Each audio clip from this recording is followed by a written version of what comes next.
दोस्तों, तारीख थी 14 अगस्त 1947।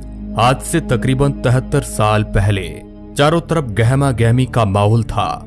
एक तरफ लोगों के अंदर आजादी को लेकर उत्साह बढ़ता जा रहा था, मगर दूसरी तरफ अखंड भारत दो हिस्सों में बंटने की तैयारी पर था।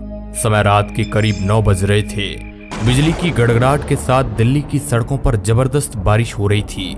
अलग अलग जगह से आकर लोग रायसीना हिल्स पर इकट्ठे हो रहे थे। कुछ ही देर में लाखों की तादाद में लोग इकट्ठे हो चुके थे। रात के करीब 10 बजे जवाहरलाल नेहरू, सरदार वल्लभ भाई पटेल और राजेंद्र प्रसाद और माउंटबेटन वॉइसराय हाउस पहुंचे।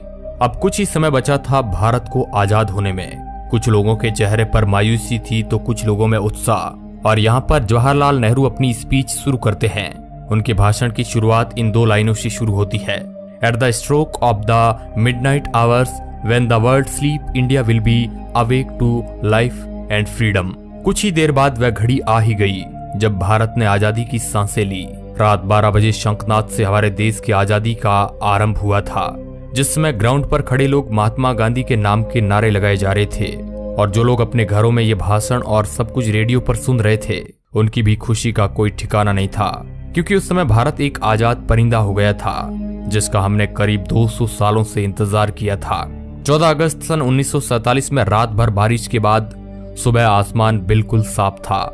जब सुबह 8:30 बजे पंडित नेहरू और उनके कैबिनेट ने शपथ ली, और जिसके बाद ब्रिटिशर्स का झंडा हटाकर आजाद हिंद का झंडा लहराया गया, जिसे देख सभी की छाती चौड़ी हो गई थी, क्योंकि अब हमें वो झंडा दिखने लगा था जिसे हम बरसों से देखना चाहते थे। जब राजधानी दिल्ली में आजादी का जश्न मनाया जा रहा था, उस वक्त महात्मा गांधी दिल्ली से हजारों किमी दूर पश्चिमी बंगाल के नोआखली में थे और राज्य में शांति कायम करने का प्रयास कर रहे थे। जानकार बताते हैं कि पंडित नेहरू के ऐतिहासिक भाषण को पूरे देश ने सुना था, मगर गांधी जी नहीं सुन पाए थे। 14 अगस्त 1947 की ऐसी रात जब लोग सोए तो गुलाम देश में थे, लेकिन अगली सुबह उनकी आजादी की सुबह थी। लेकिन जितनी खुशी हमें आजाद होने में थी, उतना ही गम अखंड भारत के टूट जाने में था। क्योंकि दोस्तों, भारत ने अपना 3,46,737 किलोमीटर का एरिया पाकिस्तान के रूप में खो दिया। करोड़ों की संख्या में लोग भारत से अलग हो गए थे। जो लोग कुछ समय पहले ही भाई की तरह जिंदगी जी रहे थे, वे अब एक दूसरे की जान के दुश्मन बन चुके थे। क्योंकि 14 अगस्त के रात 12 बजे भारत और पाकिस्तान का विभाजन हो गया। भारत 2 हिस्सों में बट गया, जिसमें एक हिस्सा पाकिस्तान और दूसरा हिस्सा हिंदुस्तान के नाम हो गया था, जिस वजह से कई सारे दंगे हुए। जो लोग खुद को पाकिस्तान में सुरक्षित महसूस समझते थे, वे वहां चले गए, और जो लोग भारत में सुरक्षित महसूस कर रहे थे, वे यहां पर आ गए। कहा जाता है कि करोड़ों लोग पलायन को मजबूर हो गए थे। इन दंगों में हजारों लोग मौत के घाट उतर गए थे।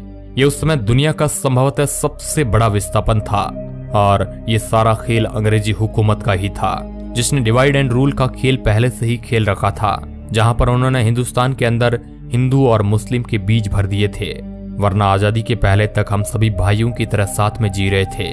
वो तो अंग्रेज ही थे जिन्होंने हमें हमारी जाति के आधार पर हमारा व्यक्तित्व याद दिलाया, जिसके बाद हम आपस में ही लड़ने लगे। और दोस्तों, हिंदुस्तान और पाकिस्तान के विभाजन की सबसे बड़ी वजह ये भी थी कि मोहम्मद अली जिन्ना देश के पहले प्रधानमंत्री बनना चाहते थे, लेकिन पंडित जवाहरलाल नेहरू को प्रधानमंत्री बनाने का वादा महात्मा गांधी पहले ही कर चुके थे, जिस वजह से मोहम्मद अली जिन्ना ने अपना अलग देश मांगा, और इसी वजह से यह सारा फसाद शुरू हुआ, जो 15 अगस्त सन 1947 में खत्म हुआ। दोस्तों, हम आपको बता दें कि भारत को आजाद करने की बात बहुत पहले से ही चल रही थी, और इसी वजह से ब्रिटिशर्स ने माउंटबेटन को भारत का आखिरी वॉइसराय बनाया था, ताकि इसके बाद भारत को आजाद देश घोषित कर दिया जाए। लेकिन भारत के हिंदू और मुसलमान भाई आपस में ही लड़ने में उतारू थे, और यही ब्रिटिशर्स चाहते भी थे, क्योंकि यह लड़ाई की चिंगारी उन्होंने ही लगाई थी, जो आग बनकर अब तक हमारे सीने में जल रही है। लेकिन दोस्तों, इससे भी ज्यादा अफसोस की बात यह है कि ब्रिटिशर्स ने हमारे साथ हर वो जुल्म किए जो हम याद करें तो हमारी आंखों में आंसू आ जाते हैं। लेकिन फिर भी उन्हें बारातियों की तरह विदा किया गया। जहां 1500 ब्रिटिश सैनिकों की पहली टीम 17 अगस्त सन 1947 के दिन अपने देश लौटी, वही आखिरी टीम उसके 1 साल बाद 27 अगस्त 1948 के दिन निकली।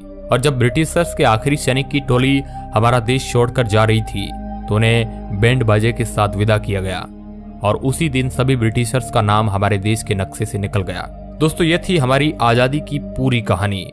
लेकिन क्या आप हमें बता सकते हैं कि जिस भारत का ख्याल करके हमारे देश के स्वतंत्रता सेनानियों ने अपनी जान गंवा दी थी और कई लोग अपनी आखिरी सांस तक हमारे देश की सेवा के लिए लड़ते रहे, क्या वो देश हम बना पाए हैं या नहीं? अपना जवाब हमें कमेंट के माध्यम से आप बता सकते हैं। इस वीडियो रिपोर्ट के अंत तक बने रहने के लिए आपका बहुत बहुत धन्यवाद।